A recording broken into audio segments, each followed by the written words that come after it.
Hi, everybody. It's Bob Ost. Happy September. This is our first true community gathering in the new fall theater season, which tends to start in September, although it's not really an official thing anymore. It used to be kind of official. But here we are in September. It's September 6th. It's Friday. I've been doing this now for 227 consecutive weeks. I started doing these things April 17th, 2020. It was a response to COVID. It was something that we considered to be a community service, giving people a place to come and talk about theater during shutdown, so they didn't feel isolated and did not go crazy. To the best of my knowledge, all of the people that are part of my group stayed sane. So I'm very proud of that. We talked about a lot of things over the years. It's 3.5 years now that we've been doing this. We're back to just conversations about theater as we used to know it. Remember theater as we used to know it. We're kind of finding our way back a little bit. Audiences are still not back to the degree that we would like. Yet we managed to have a very, really very full and exciting theater season this past year, and we also had our first Tony Awards that really were like the Tony Awards we used to have. So things are looking up. Things are looking better. Still a little bit of a struggle here in New York, but of course, it's always been a little bit of a struggle here in New York to keep things running and to find success. Today, we're gonna look outside of New York. I've gotten very fond of looking outside of New York because of the Zoom thing that we're doing. I found that instead of having just New Yorkers come to these community gatherings and just serving the New York area, we have people from all over the world now. I mean, today in the room we have somebody from Hawaii. We have people from all over the place, from East Coast, West Coast, all over. So one thing that came out of COVID that's really nice and I think positive is we've become a global community. We've at least become more aware of the world outside of our smaller communities, our own personal communities.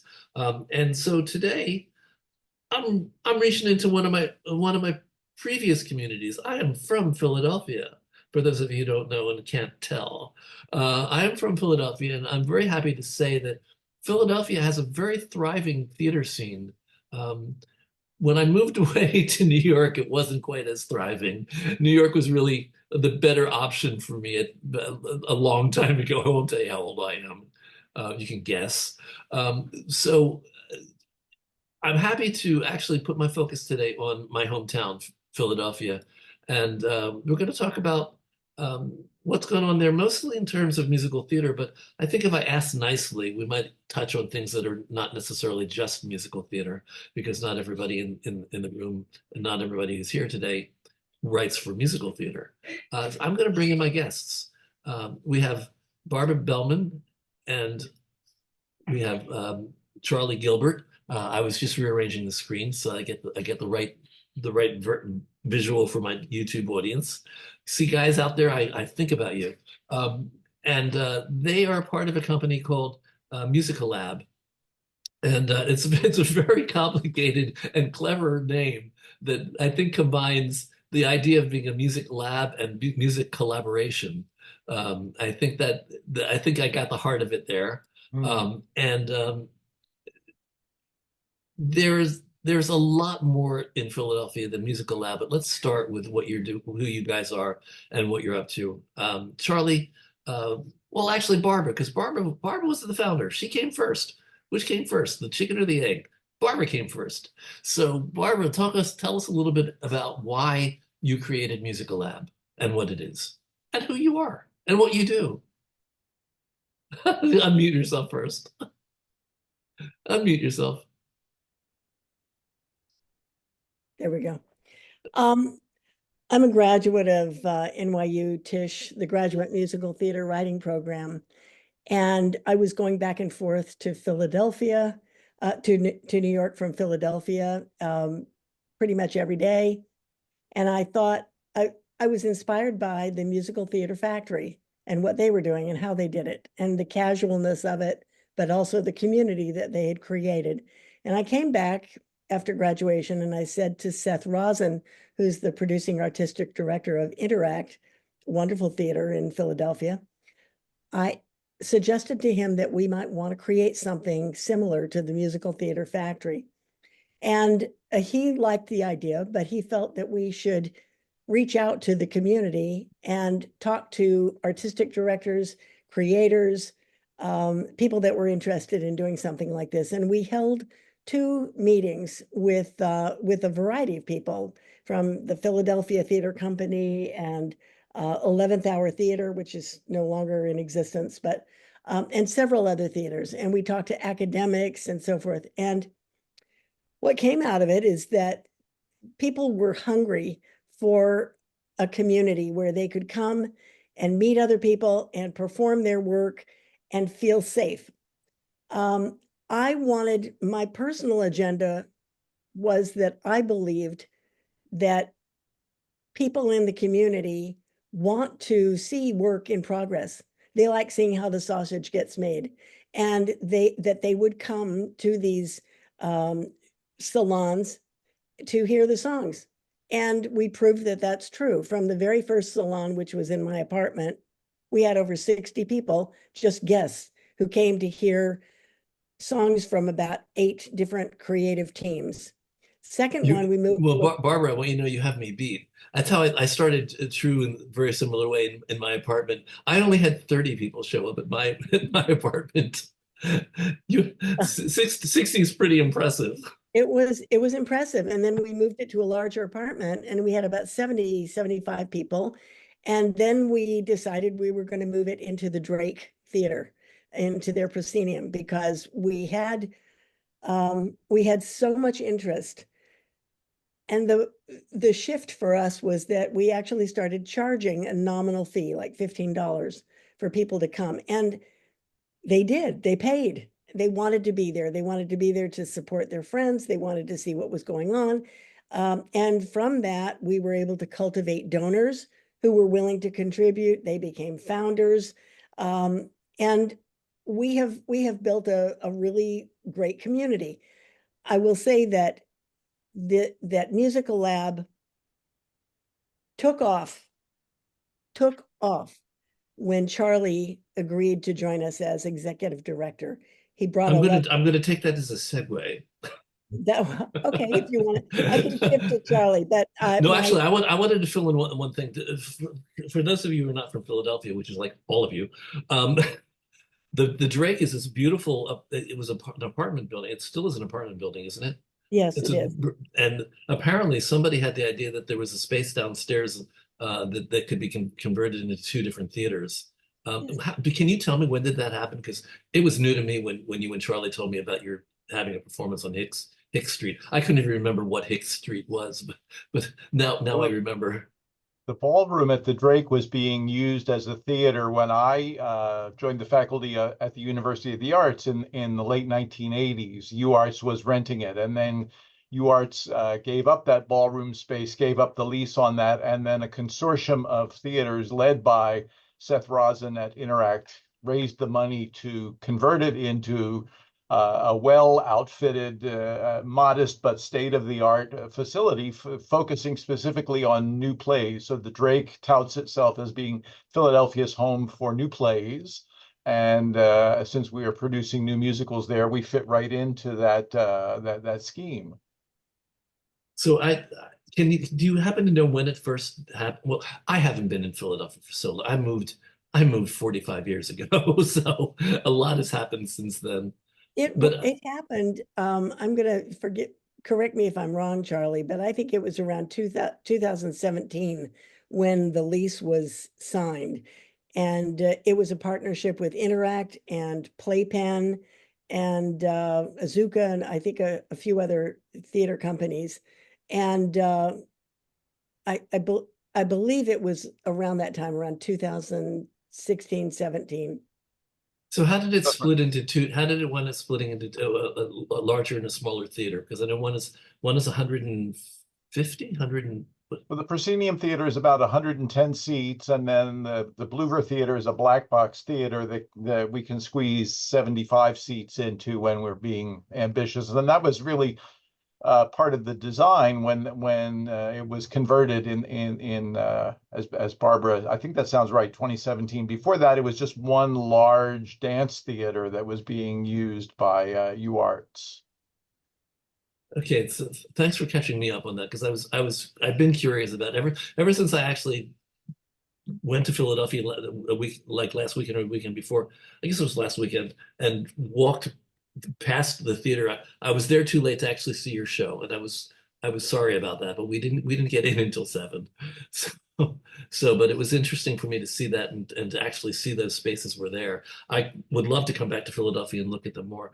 This is by way of also talking about the fact that Philadelphia is rife with theaters. Philadelphia has so much going on. Um, can you give us a little bit of an overview of what you guys know? I'm sure that no one person knows everything that's going on in Philadelphia, but Well, I think you guys Charlie have a does. little. Oh, sure. Okay, you're the one person. You're Yeah, the one person that knows everything He's that's the going one on, person. Charlie. well, I know some bits and pieces of it to be sure. I mean, we have a couple of LORT theaters in Philadelphia, and kind of the flagship of those is the Walnut Street Theater, which is occupying a house that has been producing theater continuously since the beginning of the 19th century. They tout themselves as America's oldest continually operating theater, and they're doing I used to have a subscription to the Walnut Theater when I as was did living in many Philadelphia. people. Yeah, the Walnut is a super mainstream, well subscribed, very traditional house, and it does a good business there, I guess. In addition to that, the Arden Theater and the Philadelphia Theater Company are two other LORT theaters in the city and right outside Philadelphia. People's Light and Theater. People's Light is in Malvern, in the suburbs right outside of Philadelphia. And as you get a little further away in Bristol and Wilmington, we have several other LORT theaters kind of nearby. So the LORT theaters are one big aspect of a theater in Philadelphia. Another one certainly is the Broadway touring theater, the productions that come into the Academy of Music, the Forest Theater, what is now called the Miller Theater, although it was built Which as used to be the Schubert which was built as the Schubert Theater, yeah, about a little over a century ago, and which for many years was owned by the school where I taught, the University of the Arts. So I had a chance to produce some work on the stage at the what was originally the Schubert Theater back in the day. I saw Sheeta Rivera and Bajor there. Oh my, okay. Okay. Well, I remember seeing the first national tour of Sweeney Todd there. We have a lot of amazing experiences in the Schubert Theater. And back in the day, it was a big Broadway tryout house where places like Gypsy and Kiss Me Kate and How to Succeed were all had their out of town tryouts. That was until the 1960s. That's really what Philadelphia was in the 20th century, was a tryout town. Yeah. But then Let's just mention in passing that there used to be another great big beautiful theater called the Erlanger Theater. That I think that one of the last things that was ever there was Wildcat with Lucille Ball, yeah. which I saw. And now it seems like there's incredible. Well, let me ask you, Barbara, as a writer, um, do you feel like there are ample opportunities for you as a writer in Philadelphia, or is it as frustrating as it is in New York? I think it's as frustrating as it is in New York.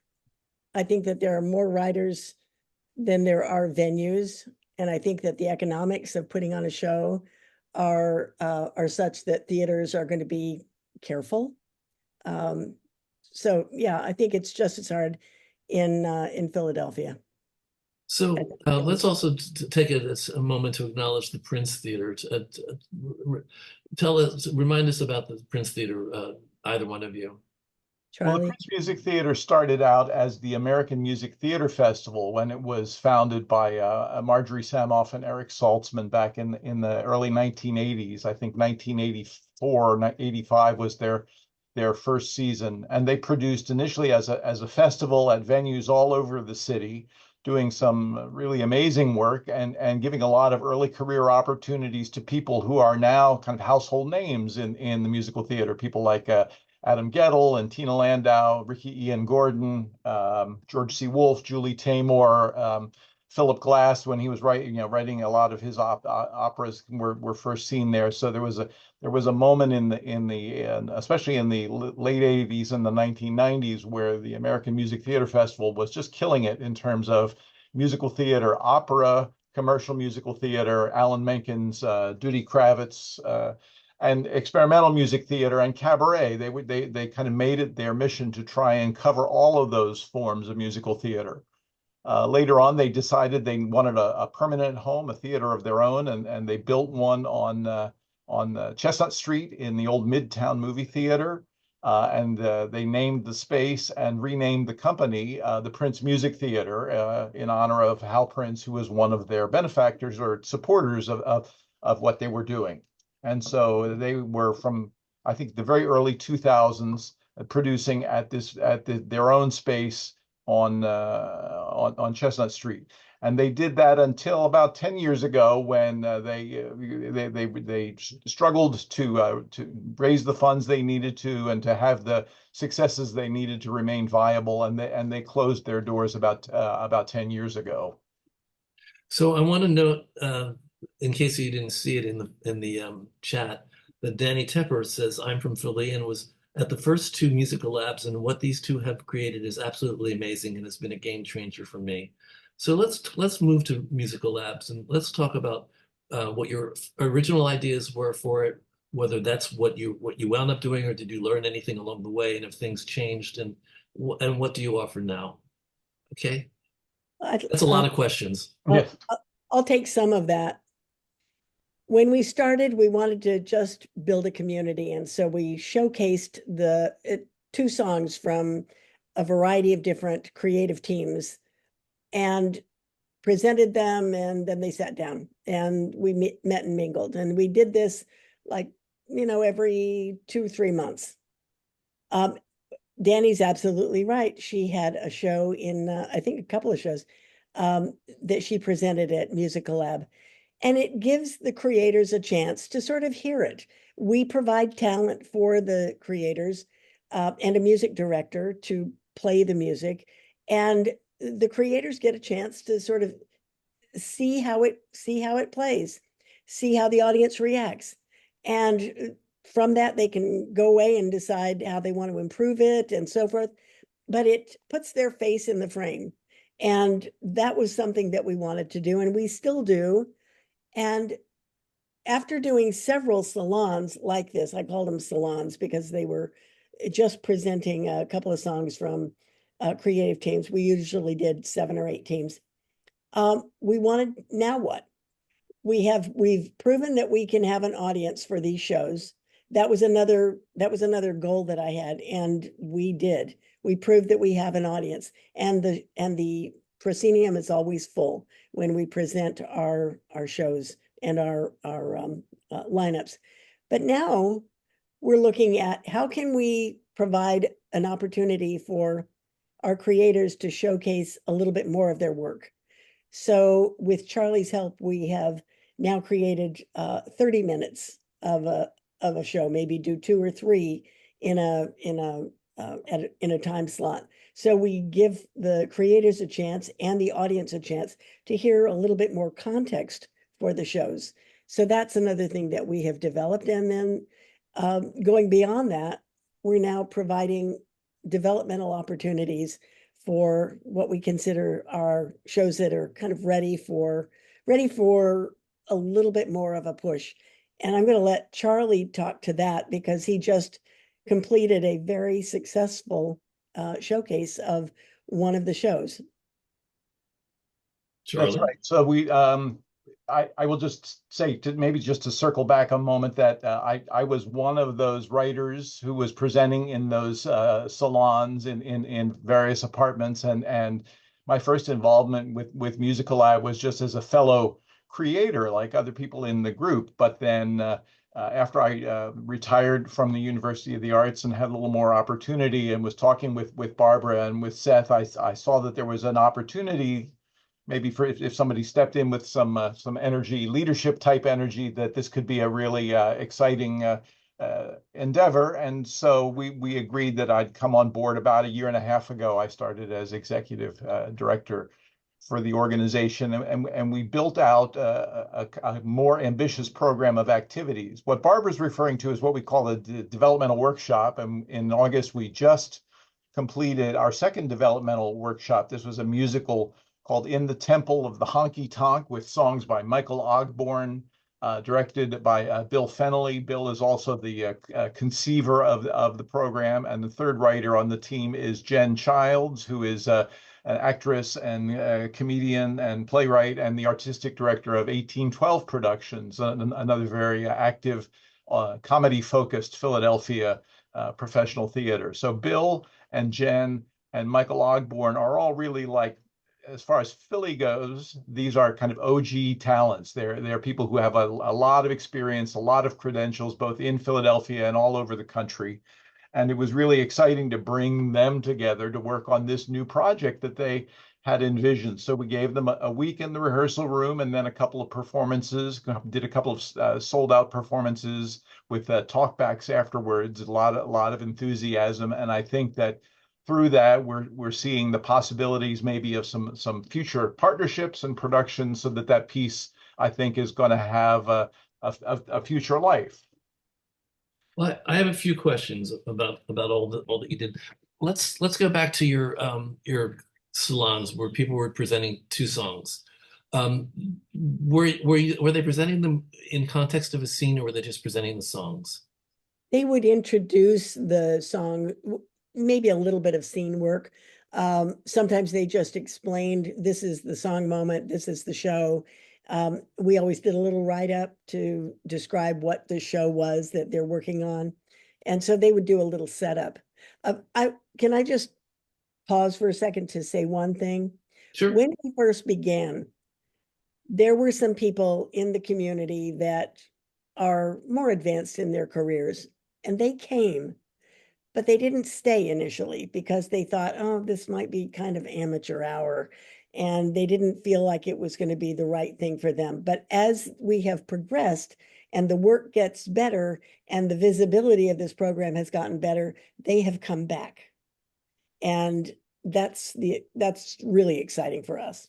Well, that's great. Let me piggyback on that. Now that you've moved from the salon evenings, although you're still doing the salon evenings, but in addition to the salon evenings, you're doing 30-minute presentations of maybe 3 shows. Do those include, again, songs, or do you give equal time to the script?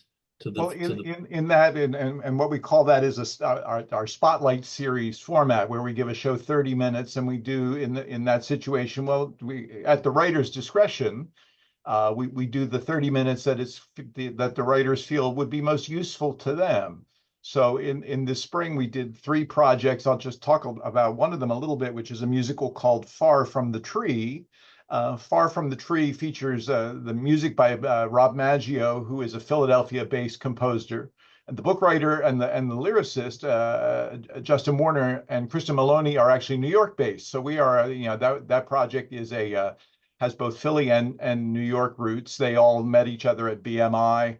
And they actually just won. We got the news right before our program went on in March that they won the Richard Rogers Production Award for Far from the Tree. So this was a piece that had been in development for some time, and they were really looking to try out some new scenes and some new material. And so they kind of specified, we want to do this much time. We want to, we want to do these songs, these scenes, this many actors, and actually came to the table with some funding of their own to help us make a bigger cast than we might have otherwise been able to afford. I want to squeeze in a question. Justin Warner, is that the playwright Justin Warner? Yes. Oh, because he was a finalist at TRU. We did one of his plays. We did American Whoop Ass. Well, so we know Justin. Yeah, and I think there is no really hard, bright line between the Philadelphia market and the New York market because, like Barbara, people have been going from Philly to New York in search of musical theater opportunities for as long as the train has run up and down the Northeast corridor. So there are many people. Danny, who's in the group today, is another one of those folks who has spread her wings in New York as well. And there are people who've done the BMI workshop. I saw the question in the chat about that. The BMI workshop is a program like an extended course and professional development opportunity for musical theater writers and composers. And it's a place where a lot of people like Ahrens and Flaherty and like Howard Ashman and so on, people who really got their start in got their training for writing for the musical theater. Just for Lil and for anybody else who doesn't know, BMI and ASCAP are the two companies that look after the royalties for all writers of songs everywhere. I think there's just only two of them. It's BMI and ASCAP. I don't know if there's another one. And you can be a member of BMI. BMI also hosted for and still does present a musical theater workshop, which was founded by Lehman Engels, which I've actually been through, and everybody I know has done the Lehman Engels workshop at some point or other. That's it. And the workshop that we do now, the TRU, which How to Write a Musical That Works, uses two of the faculty members from BMI, which is Skip Kennan and Nancy Galladay. So let's talk a little bit. Let's talk a little bit about technique and writing technique. I'm going to just say something, and you can disagree with me. I think that it's difficult to judge a musical theater song without the context of the script, because I think that you can write a great song, and if it doesn't really work within the script, it's not really serving the show. Do you Totally want agree. to? Okay, you agree. Okay, so you're not going to Yes. disagree with that. Absolutely. Yeah. Absolutely. Right. One song does not a musical make, and one great song does not a musical make. I always like to talk about Mac and Mabel. Well, nobody likes to talk about Mac and Mabel, but I talk about Mac and Mabel and talk about the fact that you listen to the album, the CD of Mac and Mabel, and you hear these amazing songs. This is Jerry Herman at his best. And then you see them in context and you go, oh dear. I mean, the thing that we teach here, and it's not the only position that people have about musical theater, we teach that the script is really the guiding force of a successful musical, and that you really need a strong script for a show to actually be successful. A libretto, we call it. How do you feel about that? Do you I think agree, that's disagree? one of the prerequisites. Absolutely, you need something that you need a worthy subject, a subject that lends itself well to a musical treatment, and you need a well constructed libretto that that really obeys the principles of solid dramaturgy to keep an audience engaged over the span of what's going to be 90 minutes or more of theater time. I think you also really need good, in my opinion, that's one of the skills, but not the only one. Also, you do need the skills of songwriting, of good songcraft. I think a good libretto with crummy songs is not necessarily going to be viable either. So you need both. Right, but the definition of what is a good song really does vary, but I think it's very much tied to context. A good song is a good song if it serves the moment in the show. And I think that's crucial. Barbara. Well, I would like to mention something. Just recently, a friend of mine, fellow I met, a doctor who decided to write some children's books, small children's young audience books. And then he sent them to me, and I read them, and they weren't that great, but he had paid to get them illustrated and so forth. But he wanted my opinion about, could this be turned into a musical? So as a favor, I just sat down with the book and I said, I'll tell you what I would like to do. I want to do some song spotting through the story. And I'm going to think about it as though I were adapting this for a musical. And I sat down and I got rid of a lot of the stuff that he had in the book. But he had a thread of a story that was interesting. And so I stayed with that. And I pointed out some of the moments where this is actionable and emotional. And those would be the moments where we're going to want to look at how we can sing a song, how to move the story forward. And he was blown away. I sent that to him. He was just blown away by it because he did not think about it that way. It absolutely has to move the story forward. It has to be consistent with the characters that are singing it. It needs to earn its place in the show and in that show moment. I like the phrase you used, song spotting. I mean, I think that is part of the process. It's not only writing good songs, but writing songs for the right moments. A lot of times we see shows and you kind of like, you can't quite figure out what's wrong, but what's often wrong is the fact that it's not the right song for that moment. It's not doing what it needs to do dramatically. But we talk about this all the time in our workshop. You've done the workshop, so you know that I'm addicted to the dramaturgical aspects of writing musicals. Charles, let me ask you this.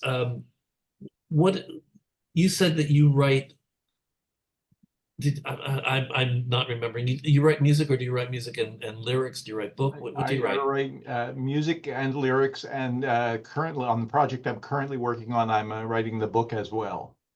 What would you say are the biggest mistakes that writers make in trying to create a viable musical?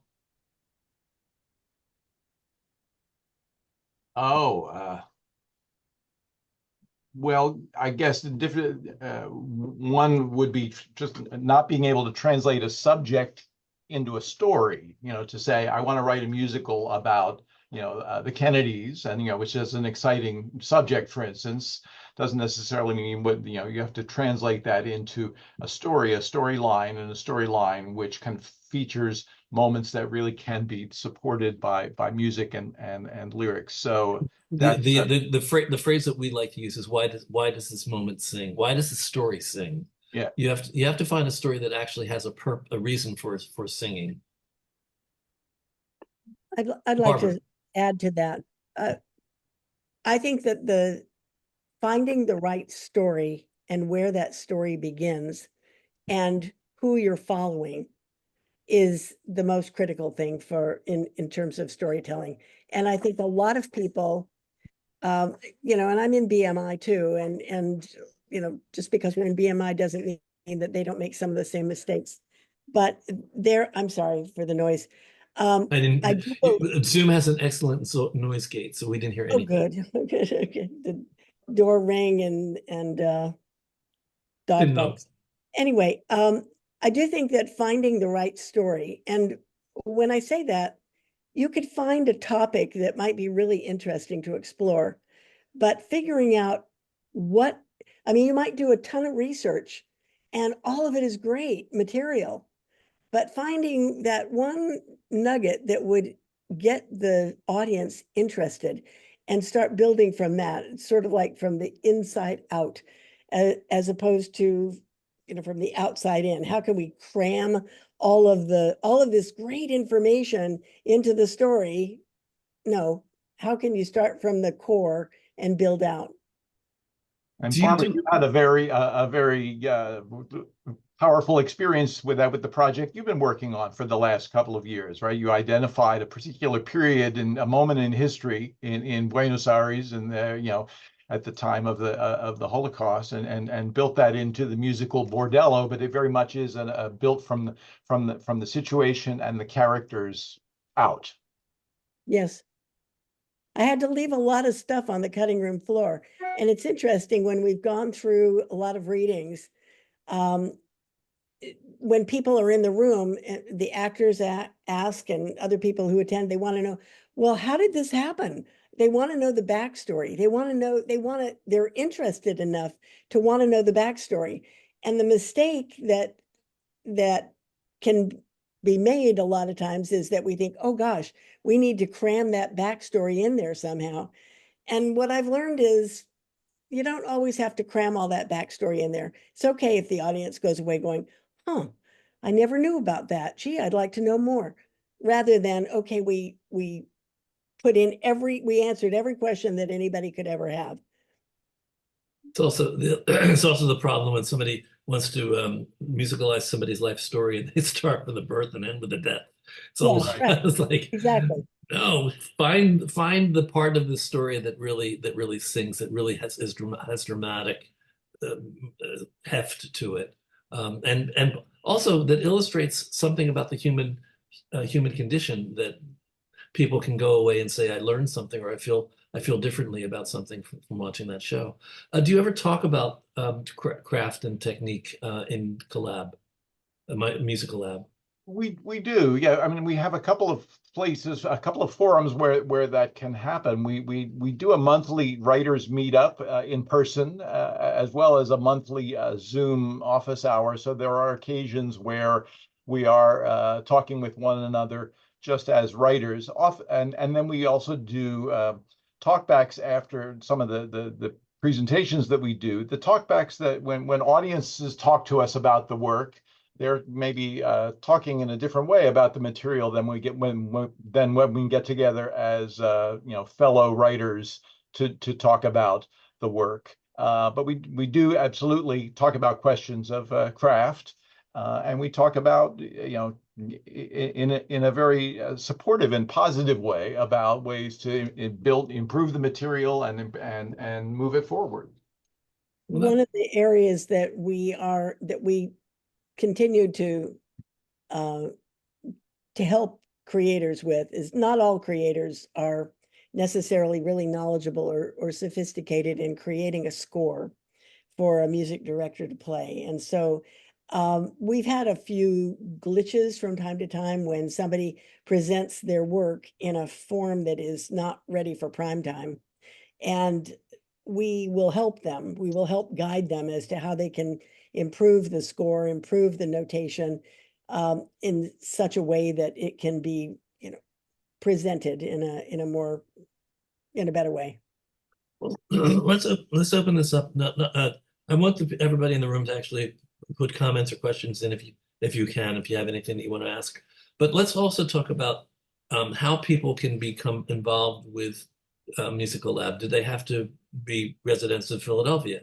Let's start there. We are a geographically focused organization, and that's one of the things I think that makes us unique and different from some of the other organizations like your own here, is that we really are specifically focused on people in the greater Philadelphia area. That does we certainly include Cherry Hill and New Jersey, that part of New Jersey that is Philadelphia adjacent in our remit. So Sam, feel free to check us out and come and join one of our meetups. I'll put you on the list.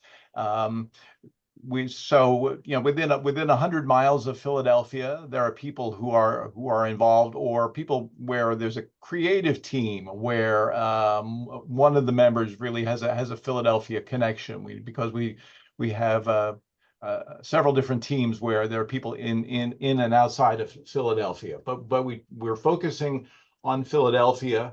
And that gives us the ability to go to funders in Philadelphia and say that this is what we're doing for the city, and also to audiences to say this is really a homegrown product that we're offering here. It just occurred to me that the person who told me to get in touch with you was Dave Kurkowski, and Sure. Dave didn't show up today. Where's Dave? Oh no. He made this happen. Okay. Dave is great. He's a good friend. He's a good composer, and yeah, I'm sorry he's not here. He presented one of his 30 minutes in our Marie Curie, the Marie Curie musical. Marie Curie, yeah. Yeah, I don't. I've heard from him. He said it was a great experience. He really was very, very happy with it. I just want to mention one more thing about Philadelphia. Philadelphia, as you know, is in the shadow of New York. And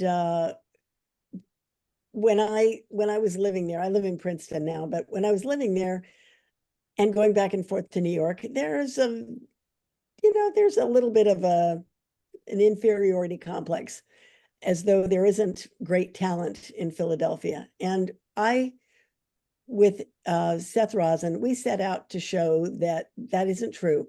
There is some excellent, outstanding talent in Philadelphia, and we've been able to tap into it for our presentations. And so that's why we are Philly focused, is to try and brush off that inferiority complex and let people know that that we're not some backwater. I'm from a backwater town myself, right? Susan wants to know, do you have a mission statement that articulates the kind of shows you are looking for? Or do you have any criteria that you set forth when people are submitting?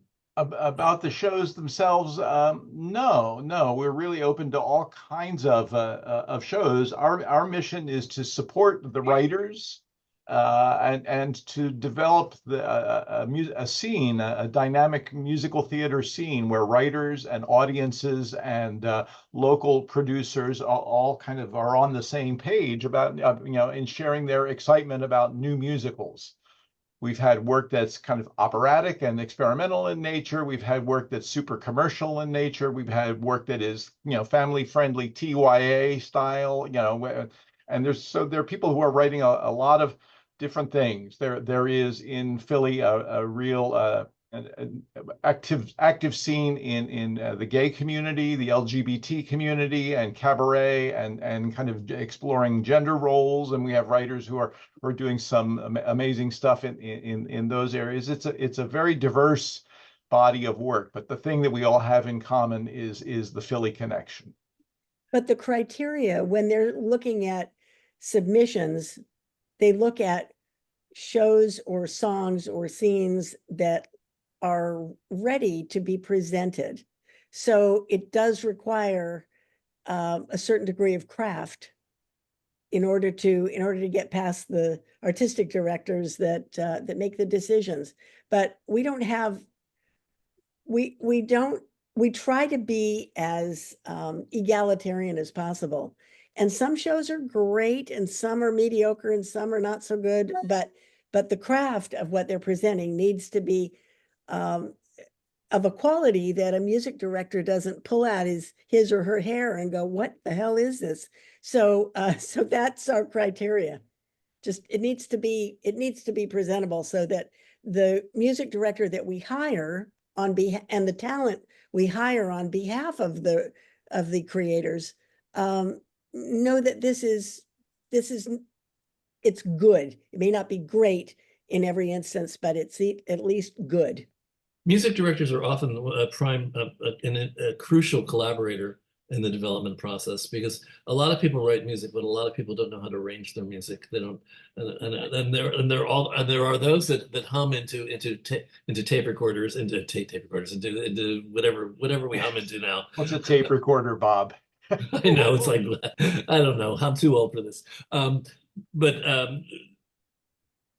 sometimes it's really the music director who finds the life in a song that a fledgling composer, or even a somewhat experienced composer, doesn't always see. So I think that the collaboration is so crucial. So do you think that your music director is a collaborative music director with people? Does he help them? Well, we've had several different music directors work with us. We're fortunate that there is a great a pool of musical theater and talent in Philadelphia, largely because we have a couple of universities that are focused on musical theater in addition to the professional companies here. And the music directors have been collaborators, and also that's part of my background as a composer and professional music director. I've been able to pitch in and help in that regard. And there are some other people who have kind of stepped up as resources, so that I think as people figure out what they need, they find the resources to support their development. I'm trying to see if there's any other comments from the room. Well, okay. Well, I guess like what Hannah's saying is that she admires the fact that you put community first. The community approach. It does serve a purpose, obviously. So I think that that's one of the things that has been most gratifying for me as executive director for the past year and a half is getting to know the people in the community and getting to know their projects and figuring out, just kind of like a chiropractor figures what bone it is they need to press on to to relieve that pain, figuring out what it is that a person needs with their particular project, whether that's they're trying to meet a collaborator, or they need a musical arranger, or they need a dramaturg, or they need they need to have a table read of their script, and trying to find ways to make those opportunities happen. One of the things that that is so important to the development of our program is we started off, passing the hat, pay for the wine, pass the hat. Now we have a 501c3, and people now can contribute, and they do. And we are now going after grants, and we're getting some. And so it has elevated our ability to do more for the community now that we have additional funding to help support us. We don't have a lot, but with each subsequent year, we're going to be able to go back to some of these foundations who have said, now you're on our radar. And so next year you can expect to get a grant and so forth. So we're trying to prove that we have a track record. We're demonstrating the value that we have to the community. And fortunately, we've got some really wonderful people that are helping to support us financially to make this happen. Yeah. How do you position yourself in terms of the mission statement when you're applying, when you're explaining yourself to a foundation or a grant? Well, that we support new musicals and the people who create them in Philadelphia. I mean, it's I mean, there are a few more words that usually get troweled in around that, but that's the heart of it. That's the heart of that mission. One of the things that we're trying to do that is it's in our dream world of where we want to see MusiCoLab going. We want to be the opportunity where new creators or existing creators can showcase their work in the embryonic stages, for example. But we're trying to build an audience to show that people want to come and see the work in these stages, that they want to see new work that's in development, that isn't quite so polished, that doesn't have all the production values. And we're hoping, and we're inching in this direction to get some of the local theaters to put some of these shows on, get them on their feet.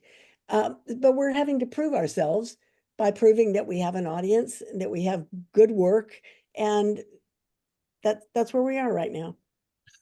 Have you considered doing stage readings of musicals, of some of the musicals that you think are closer to being ready? Well, the developmental workshops that we've done have had some staging, but no, I'm sorry, stage reading. That just means that you're there with your book, and you're reading through the script in front of an audience. That's all. We are doing that. Okay. Yeah. So like with this project that we did last month, the one that you arrived a couple hours too late for, that was very much a staged reading kind of vibe there. From people who were giving great performances, but yes, they had books in their music stands, but it was definitely a dramatic, a theatrical presentation of the material. Have you started dealing with the contracts that you're able to use, the agreements that you're able to use? Equity sort of rules us here. I'm not sure whether they have as much say in Philadelphia. Do you know? They don't. No, we've really been able to operate as a small scale organization without having to enter into any kind of formal agreement or use equity contracts yet. And we have Philadelphia equity talent, and actually, and occasionally New York equity talent who work with us, who are happy to have the opportunity to do that. So the market is different that way. Yeah, thank goodness. It's very hard here. It's very expensive doing anything here. That's one of the particular challenges of working in the New York market, that we are fortunate, for the moment anyway, that we can be a little more casual about that, and that lets us be to do business a little bit differently.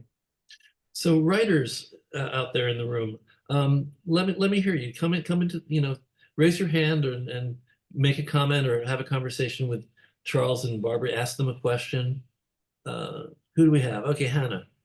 Oh no, I didn't need to raise my hand, but Not only did you raise your hand, but you turned on your camera and we see you. Hello. okay, okay. Charlie, I just took in everything you two said, but Barbara, the things that you said just are very meaningful to me. The let's see, I jotted them down. Can you move closer to your mic? Okay, yeah, and my voice did not really arrive with me today, but I like what you said about seeing the sausage made. I think that's important. Um, who you're following, I know, because I have a protagonist who's a tough person to follow, and I want my audience nevertheless to fall in love with her. So it's tough, but so that's really things that I wrote that I think were pertinent to the work that I'm doing. So I'm not Philadelphia. I do know two wonderful men outside of Philadelphia. One is a theater writer, but they've just adopted their second child, and I don't know if he's ready to commit to theater again. Yeah. And there was one other thing that I wanted to quickly say. The whole thing about the song earning its place into the show, because I happen to be working with a very, very talented father-son team. The father is tremendously talented song composer from way, way, way back, from folk songs, but he has no idea about theater music. And it's really been difficult and yet rewarding to work with him because he's very good. And Well, so, we have some ideals. I think all of us who believe in technique, we have ideals about what we'd like to see happen. I think most of us really want a song to move the action. Not everybody does that. Most of us would like to see a song move us from one place to another, so that at the beginning of the song the character's in a different place than they are at the end of the song. Not everybody does that. I mean, I just saw Water for Elephants, and I just, I enjoyed the production. It was just, it held my interest for the whole thing. But I have to say that when the songs came around, it was like, okay, we'll wait until the song's over, then we'll go back to the story. Okay, now thank you for singing. So yeah, but different people have different tastes, and we don't all like the same thing, and we all have different things that we want to see in a show. And um, I'm I'm a traditionalist very much so. I see more hands raised, so I'm going to go to Sam, then Susan, and then Paul. Sam. Yes, hi. First of all, thanks, Charlie and Barbara, for remembering Cherry Hill as part of the Philadelphia area.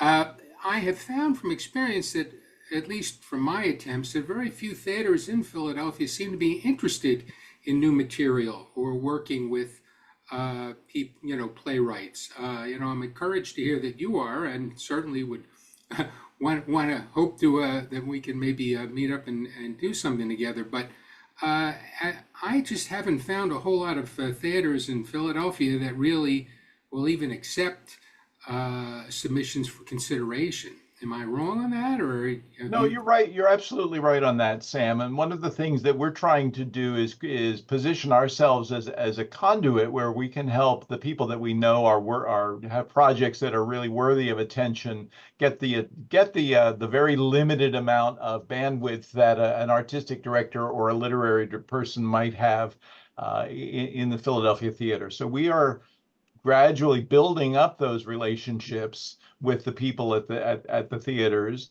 and at the same time working with the writers. From then we can say, oh well, here's a project that we know of that would be appropriate for your theater or is really worthy of your time.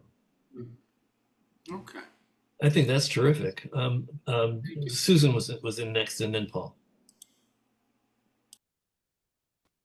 Oh, you're muted.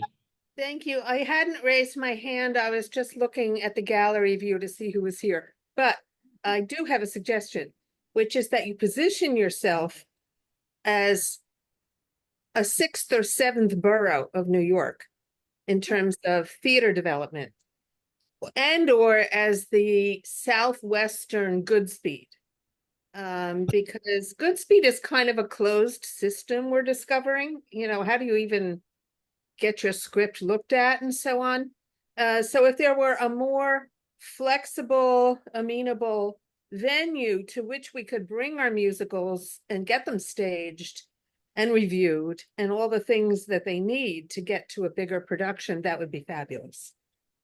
Well, that's a great suggestion. We're certainly not in the position, anywhere near the position of a Goodspeed in terms of producing ourselves. What we're doing in terms of producing is very casual right now. But as I say, what we're hoping to do is function as a kind of conduit or middleman to help bring the theaters and the writers together here to make more opportunities.